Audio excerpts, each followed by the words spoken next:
भगवान बड़ी कड़ी परीक्षा लेते हैं। आप जब पहली बार भक्ति के मार्ग में आओगे ना तो आपके सपने में भगवान दर्शन देंगे आपको। आप पहली बार माला जपोगे, पहली बार कथा सुनोगे तो 2-5 दिन में ही ऐसा लगेगा कि भगवान हम मिल जाएंगे। आपके सपने में दर्शन देते हैं, आपको अच्छा लगता है, और उसके बाद जब मन लग जाता है ना भगवान में तो भाई ठाकुर जी दर्शन नहीं देते। क्यों नहीं देते?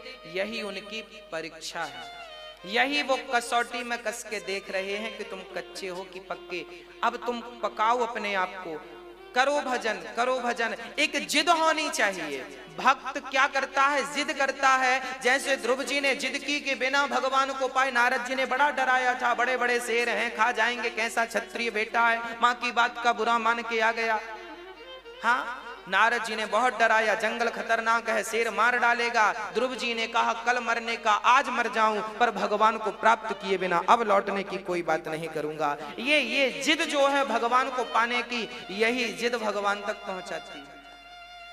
और नारद जी भी जिद करने लगे कि आज लड़कपन में नहीं हुआ भगवान का दर्शन तो कोई बात नहीं, जवानी में नहीं हुआ भगवान का दर्शन कोई बात नहीं, बुढ़ापे में नहीं हुआ दर्शन कोई बात नहीं। और जैसे ये सोच रहे थे, उनकी आंखों के सामने जैसे बिजली चमकती है ना बरसात में, वैसे ही भगवान बिल्कुल चतुर्भुज रूप में प्रकट भये और दर्शन दी। और बिल्कुल बिजली 1 सेकंड से भी कम वक्त के लिए आती है और चली जाती है। अब नारद जी उस दृश्य को जब देखे तो वही मन में बस गया, वही झांकी बस गई और उसी का चिंतन, हे प्रभु कहाँ चले गए, अभी तो यहीं थे, कहाँ चले गए। तब आकाशवाणी हुई, पुत्र इस जन्म में मेरा दर्शन संभव नहीं है, जब तुझे अगले बार दिव्य शरीर प्राप्त होगा तब उस दिव्याति दिव्य शरीर से मेरा साक्षात्कार आपको होगा, इस शरीर से संभव नहीं।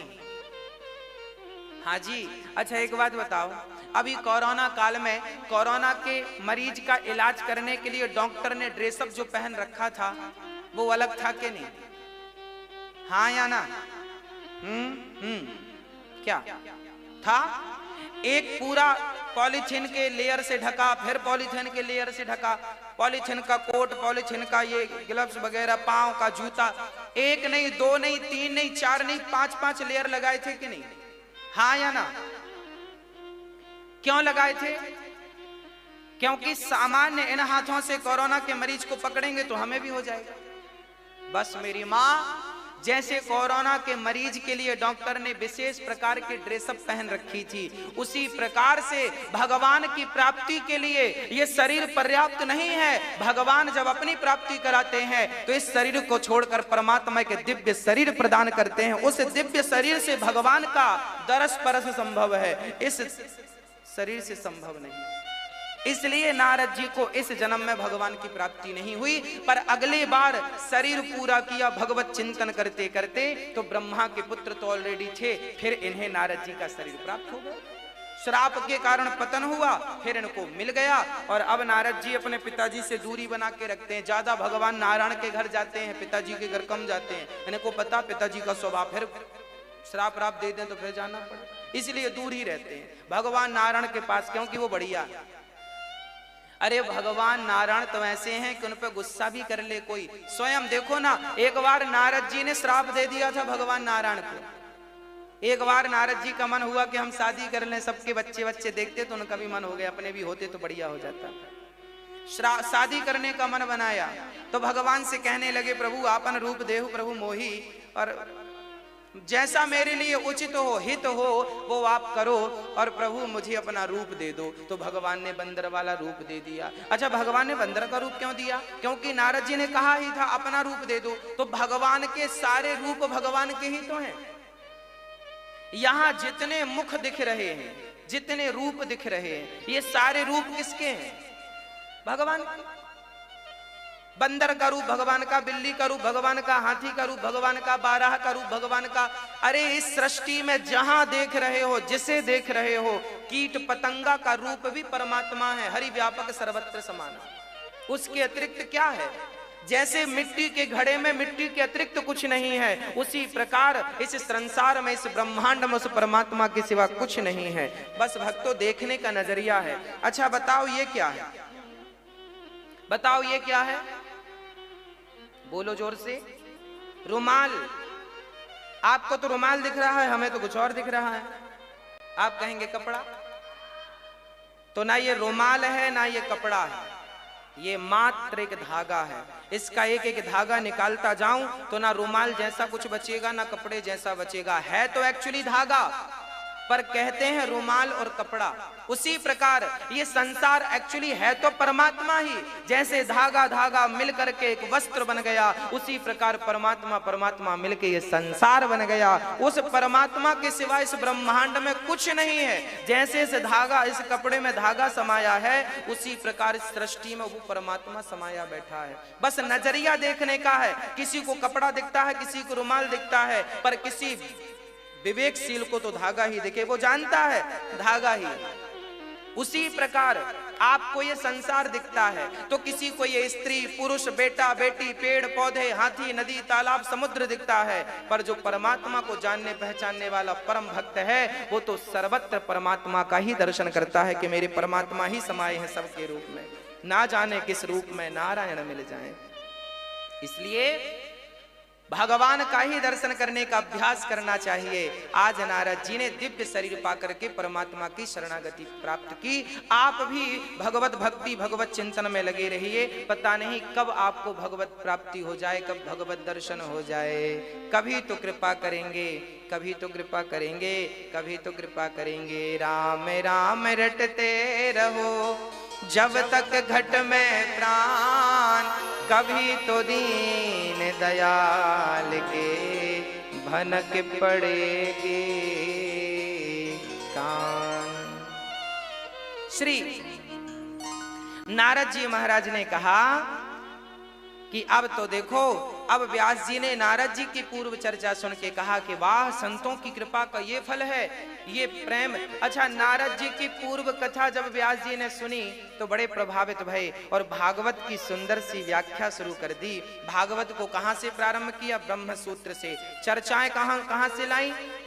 अच्छा, महाभारत उनका सबसे बड़ा महाग्रंथ था, महाकाव्य था, तो महाभारत से ही भागवत को प्रारंभ करते हैं व्यास जी महाराज। महाभारत की कौन सी बात से प्रारंभ करते हैं? महाभारत की चर्चा से। अच्छा, महाभारत क्यों हुआ था? महाभारत कौरव और पांडवों के बीच में हुआ। क्यों हुआ था? कारण था। महाभारत ना होता तो हमें और आपको शिक्षा कैसे मिलती? सच कहें, हमारे वेद पुराणों में जो लिखा है वो केवल आपको और हमें शिक्षा देने के लिए लिखा। चलो महाभारत से कुछ सीखते हैं, आओ सीखते हैं। क्या सीखना है महाभारत से? पहली बात तो ये सीखना है, पहली बात कि अर्जुन ने अपने रथ पर सबसे पहले किसे बिठाया? ये सीखने लायक। किसे बिठाया? किसे बिठाया? अर्जुन ने अपने रथ पर किसे बिठाया? भगवान श्री कृष्ण को। क्या मैसेज मिला? मैसेज यही मिला कि सामने, अच्छा, अर्जुन के बस का महाभारत नहीं था। महाभारत अर्जुन जीत सके, अर्जुन के गांडीव में इतनी ताकत नहीं थी। ये वही अर्जुन है जो भीलन गोपी लूट लई, वही अर्जुन वही बाण, वही तो अर्जुन है ये जो भीलों से हार गए थे, वही अर्जुन है ये। गांडीव भी था, पुरुष बलि नहीं होता है समय होत बलवान, और भीलन गोपी लूट लई, वही अर्जुन वही बाण, मतलब वही गांडीव वही बाण, सब कुछ था, पर भीलों ने पराजित कर दिया अर्जुन को। अब जो व्यक्ति भीलों से पराजित हो गया वो व्यक्ति महाभारत कैसे जीत गया? तो ये अर्जुन की प्रभुता नहीं है, ये अर्जुन की महानता नहीं है, अर्जुन के आगे जो भगवान बैठे हैं उनकी महानता। महाभारत में ऐसे कई वाक्य आए जहां पर भगवान ने अपनी भगवत्ता का प्रदर्शन किया। एक वाक्य तो तब आया, देखो, जब आप भगवान को अपने जीवन की डोर सौंप देते हैं ना तो जिम्मेदारी उनकी होती है। इसलिए आप भी अपने जीवन की डोर भगवान को जल्दी से जल्दी सौंप दीजिए। हाँ, सौंप दीजिए। आप भी अपने जीवन की डोर प्रभु अब सौंप दिया, इस जीवन का सब भार तुम्हारे हाथों में है, जीत तुम्हारे हाथों में है, हार तुम्हारे हाथों में। अपने हाथों में कुछ रखो ही मत, सब भगवान के हाथों में दे। त्वदीयं वस्तु गोविंद तुभ्यमेव समर्पयामि। हे प्रभु, सब आपके श्री चरणों में समर्पित कर रहा हूं। मेरा मुझ में कुछ नहीं, जो कुछ है तेरा, तेरा तुझको अर्पण क्या लागे मेरा। सब ठाकुर जी को दे दो। पहला संदेश मिला कि अर्जुन को भगवान ने जिताया। महाभारत का युद्ध जीतना अर्जुन के बस की बात नहीं, पर भगवान को जब आप बिठाते हैं तो विजय उन्हीं की होती है जो भगवान को आगे करते हैं। आप आगे ना हो जाना, ठाकुर जी को आगे करना। इसलिए घर से निकलने के पहले हमेशा भगवान का चिंतन करके निकलो। जब उनका चिंतन करके निकलेंगे तो ये माना जाएगा कि आपने भगवान को आगे रखा है। भोजन करने के पहले भगवान को याद करोगे तो ये माना जाएगा कि आपने भगवान को आगे रखा है। और पहले भोजन कर लिया, बाद में याद आई भगवान की, तो भी चलेगा, पर कल से सुधार कर लेना। गलती आज हो गई, कल ना करना। आगे भगवान को ही रखना है, पीछे नहीं करना भगवान को। अच्छा, महाभारत में ना भगवान ने क्या किया अर्जुन के लिए, भगवान ने भी क्या किया जरा सुनिएगा। भगवान का नाम छलिया कैसे पड़ा ये भगवान? अच्छा बताओ, भगवान पक्षपाती है या नहीं?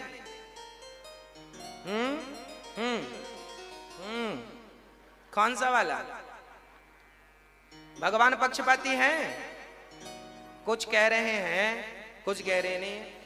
बलि ने कहा, कह बाली सुन भीरु प्रिय समदर्शी रघुनाथ, जो कदाचि मोहि मारे हूं तो पुनि हूं सनाथ। बाली ने अपनी तारा पत्नी से कहा। बाली की पत्नी तारा ने समझाया, सुनो, राम से सुग्रीव से युद्ध ना करना, क्योंकि वो सुग्रीव वो वाला सुग्रीव नहीं है, अब उसके ऊपर राम का हाथ है। पर बाली ने कहा, कह बाली सुन भीरु प्रिय सुन, वो राम समदर्शी रघुनाथ, जो कदाचि मोहि मारियो तो पुनि होहु सनाथ। वो राम समदर्शी है। अच्छा, बाली को राम के बारे में पता नहीं। बाली कह रहा है कि राम जी समदर्शी हैं, राम जी निष्पक्ष हैं, पर ना, राम को, कृष्ण को आप कभी निष्पक्ष ना समझिएगा, बहुत बड़े पक्षपाती हैं। अब आप कहेंगे पक्षपाती, भगवान भी बहुत बड़े पक्षपाती हैं। किनका पक्ष लेते हैं? जैसे मां हमेशा अपने पुत्र का पक्ष लेती है, ऐसे भगवान हमेशा अपने भक्त का पक्ष लेते हैं। अरे क्या गुण था उस पूतना में, पक्ष लिया तार दिया ना। अहो वकीयम स्तन कालकूटम, न जाने कौन से गुण पर दयानिधि रीझ जाते हैं, यही सदग्रंथ कहते हैं, यही हरि भक्त कहते हैं। क्या गुण था इस पूतना पर? अरे क्या गुण था, एक ही बाण प्राण हरि लीना, दीन जानते ही निज पद दीना। उस ताड़का में कौन सा ताड़का कोई राम राम जपती थी क्या? मांस खाती थी, संत मुनियों के यज्ञ को विध्वंस करती थी। उस ताड़का को भी राम ने वही गति जी जो पिताजी को देने वाले हैं, माता कौशल्या को देने वाले हैं। दीन जानते ही निज पद दीना। भगवान सन्मुख होहि जीव मोहि जबहि। भगवान का एक वचन है, आपसे वादा है, प्रॉमिस है कि आप कितने भी बड़े पापी हों, एक बार मेरी शरण में आ जाना और हाथ उठाकर कह देना, प्रभु मैं आपका हूं। बस एक कह दोगे जिस दिन, उसी दिन भगवान सारे पापों को भूल करके आपके एक पुण्य को याद रखेंगे। इतने दयालु भगवान कहां मिलेंगे आपको? भगवान अवगुण नहीं देखते, अपराध नहीं देखते, भगवान तो केवल आपके गुण देखते हैं। इसलिए भगवान का चिंतन किया करो, बड़े दयालु हैं वो। आज भगवान ने अर्जुन को, जब महाभारत के युद्ध में अभिमन्यु को मार दिया गया, 7 महारथियों ने एक साथ मारा, जबकि युद्ध का नियम बना था कि एक महारथी से एक ही लड़ेगा। जब अभिमन्यु मारे गए तो द्वार पर सबसे आगे जो खड़े थे, दुर्योधन के जीजा जी खड़े थे। हाँ, जयद्रथ, वो भीम भैया को जाने नहीं दिए और अभिमन्यु मारे गए। अर्जुन ने प्रतिज्ञा ले ली कि जिस जयद्रथ के कारण मेरा पुत्र मरा है, मैं कल के युद्ध में इसे मार डालूंगा, नहीं तो अग्नि में जल करके समाप्त कर दूंगा अपने आप को। ये प्रतिज्ञा अर्जुन ने की। भगवान ने कहा, अर्जुन जरा दिमाग से काम लिया करो। आप जानते हो कल को युद्ध ही करने नहीं आया जयद्रथ को, तो क्या कर लोगे? और जयद्रथ ने तैयारी बना ली कि कल अर्जुन मुझे मार डालेगा। डर गया, बोरिया बिस्तर बांध के जा रहा था। बाद में भगवान की मति गति ऐसी हुई कि सबने रोका और कहा कि हम तो हैं, इसका क्रियाकर्म देख के जाओ अर्जुन का, तो रोक लिया। और दूसरे दिन युद्ध हुआ तो जयद्रथ बहुत दूर थे अर्जुन से। शाम के 4 बज रहे थे, 4:30 बज गए, 5 बज रहे थे। देखो अभी कितना बजा? 5 बज रहे हैं ना।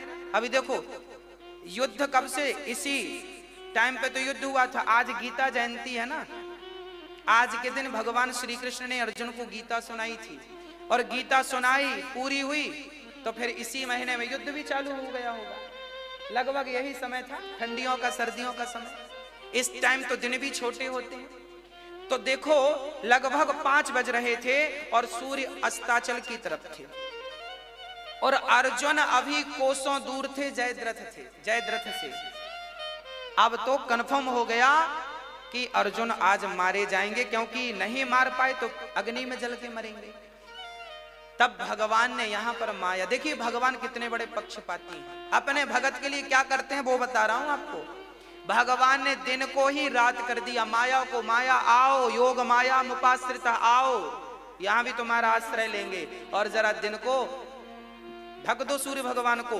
बादलों ने ऐसा ढका, ऐसा लगा अस्त हो गया। अस्त हो गया तो बढ़िया शंख बजने लगे, और दुर्योधन ने तुरंत लकड़ियां समेट के चिता बना दी। चल अर्जुन जल। अर्जुन ने अपना गांडीव रखा, भगवान को प्रणाम किया। प्रभु बस हमारी तुम्हारी यहीं तक की थी। भगवान चुपचाप खड़े हैं, भगवान सब जानते हैं। अच्छा ये बात अर्जुन को पता नहीं थी। अर्जुन को लगा सचमुच अस्त हो गया। अब अर्जुन तो जलने के लिए चल पड़े, प्रतिज्ञा थी मर जाऊंगा, चल पड़े। तब तक जयद्रथ को रहा ना गया, उसको लगा मैं अपने दुश्मन को, अब तो अस्त ही हो गया, अब तो कोई समस्या नहीं है। सारी सिक्योरिटी तोड़ता हुआ, लोगों ने मना किया मत जाओ मत जाओ मत जाओ, जानता नहीं है वहां छलिया खड़ा है।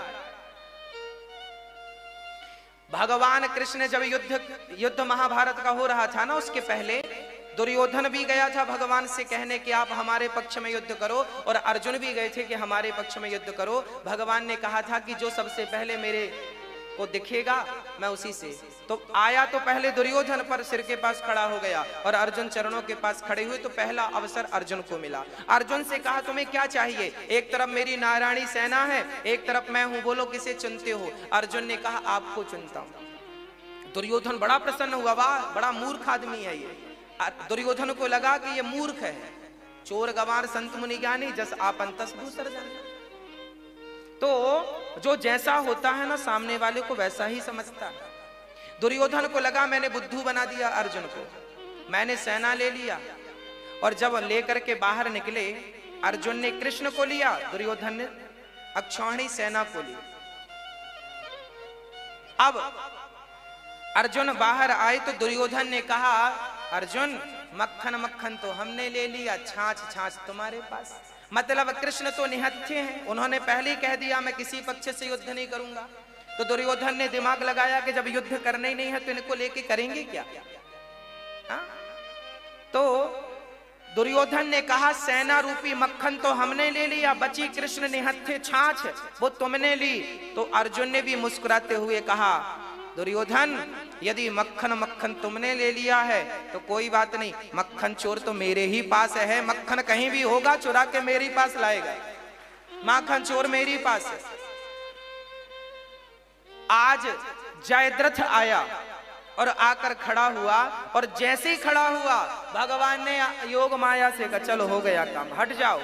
और जब हटा तो अभी सूर्य भगवान की कुछ किरण बाकी थी, अस्त में थोड़ा सा 5 मिनट का वक्त था। भगवान ने कहा अर्जुन सबको भ्रमित कर दिया है बादलों ने, अभी अस्त नहीं हुआ, ये रहा तेरा गांडीव और ये रहा तेरा दुश्मन, उठा गांडीव और मार दुश्मन को, पर याद रहे इसका सिर कट के यहाँ नहीं गिरना चाहिए, नहीं तो मारने वाला भी मर जाएगा। इसके पिताजी फलानी जगह पर बैठे हैं, हजारों किलोमीटर जाओ, उनकी गोद में इनका सिर गिरे।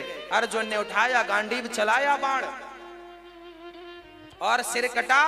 तो याद रखना, अर्जुन ने जो बाण चलाया था ना, वो बाण तो 1 किलोमीटर आगे गिरने वाला था, पर भगवान ने सुदर्शन को नियुक्त कर दिया और सुदर्शन ने वो बाण ले जाकर के उसके पिता की गोद में गिराया और बाप बेटे दोनों मर गए, जयद्रथ के पिता और जयद्रथ। और यहाँ भगवान ने रक्षा की, भक्त की। अहम भक्त पराधीना यस्वतंत्री, अहम भक्त पराधीना, मैं भक्तों के अधीन हूं। भगवान स्वतंत्र नहीं है मेरी मां, भगवान भक्तों के अधीन हुआ करते हैं।